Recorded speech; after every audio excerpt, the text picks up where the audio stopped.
കർത്താവിൽ എല്ലാ പ്രിയപ്പെട്ടവർക്കും സ്നേഹവും വന്ദനവും അറിയിക്കുന്നു.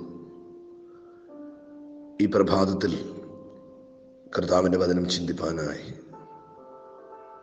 വിശുദ്ധ മത്തായിയുടെ സുവിശേഷം 5-ാം അധ്യായം 48-ാമത്തെ വാക്യം. ആകയാൽ നിങ്ങളുടെ സ്വർഗീയ പിതാവ് സൽഗുണപൂർണനായിരിക്കുന്നത് പോലെ നിങ്ങളും സൽഗുണപൂർണരാകുവീൻ.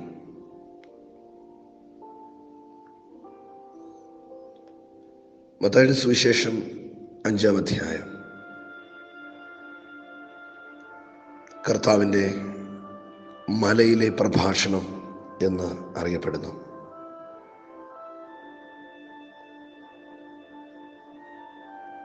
ദൈവരാജ്യത്തിലുള്ള ഒരുവൻ അഥവാ യേശുക്രിസ്തുവിനെ പിൻപറ്റുന്ന ഒരുവൻ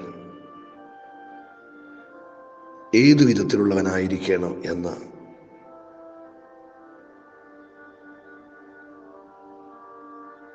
ദൈവവചനത്തിൽ നമ്മെ കർത്താവ് പഠിപ്പിക്കുന്നു.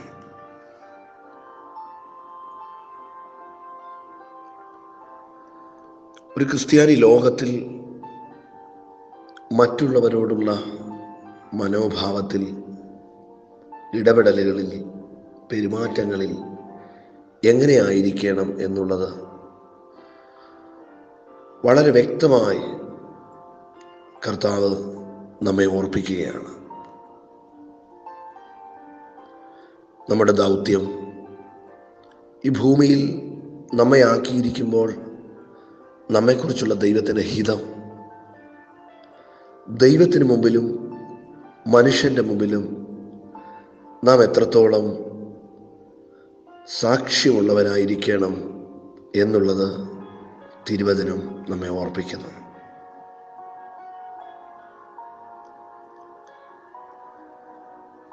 ആത്മാവിൽ ദരിദ്രരുള്ളവർ ഭാഗ്യവാന്മാർ എന്ന് പറഞ്ഞ് കർത്താവ് ആരംഭിക്കുന്നു.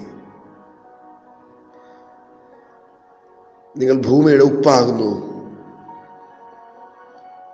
നിങ്ങൾ ലോകത്തിൻ്റെ വെളിച്ചമാകുന്നു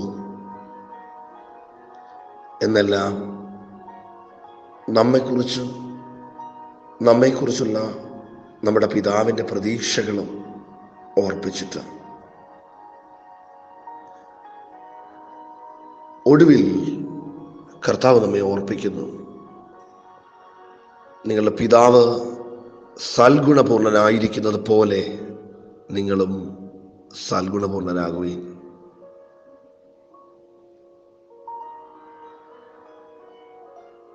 സ്നേഹിക്കുന്ന പിതാവിനെ കുറിച്ച് കർത്താവ് നമ്മെ വീണ്ടും വീണ്ടും ഓർപ്പിക്കുകയാണ്.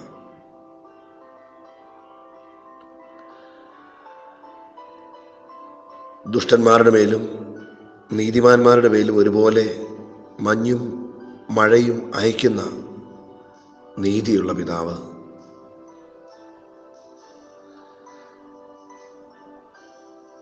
വീണ്ടും കരുണയുള്ള പിതാവ്, സ്നേഹിക്കുന്ന പിതാവ് എന്നിങ്ങനെ പിതാവായ ദൈവത്തെക്കുറിച്ച് കർത്താവ് നമ്മെ അറിയിച്ചു, പഠിപ്പിച്ചു.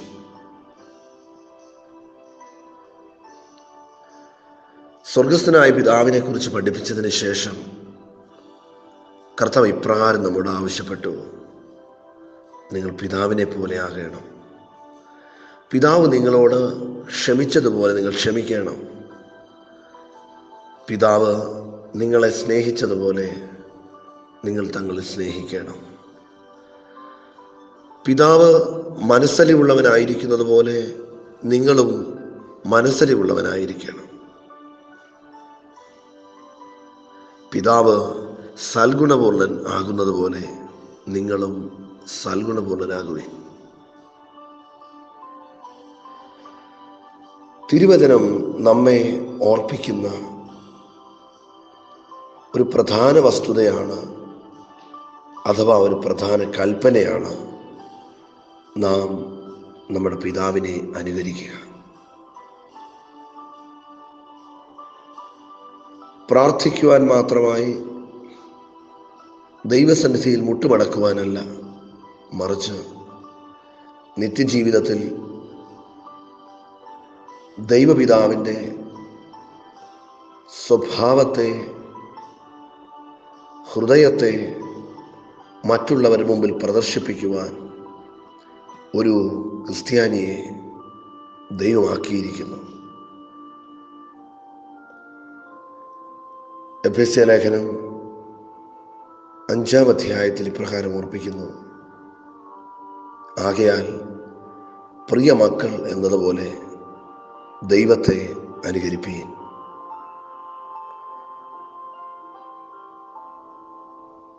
പ്രിയമുള്ളവരെ, നമ്മെ സ്നേഹിച്ച ദൈവം, നമ്മെ സ്നേഹിച്ച മഹാസ്നേഹം നിമിത്തം തൻ്റെ ഏകജാതനായ പുത്രനെ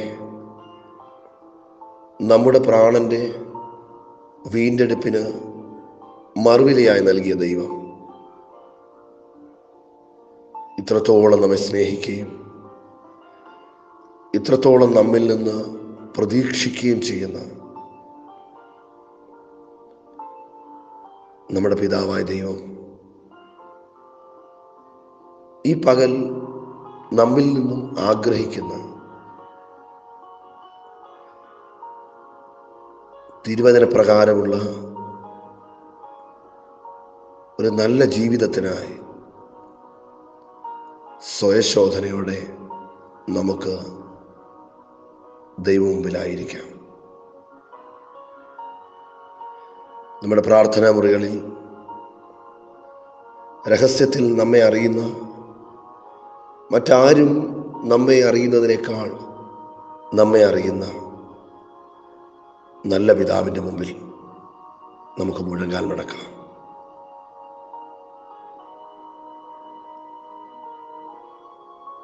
നമ്മുടെ അപ്പൻ്റെ ഹൃദയത്തെ സന്തോഷിപ്പിക്കുവാൻ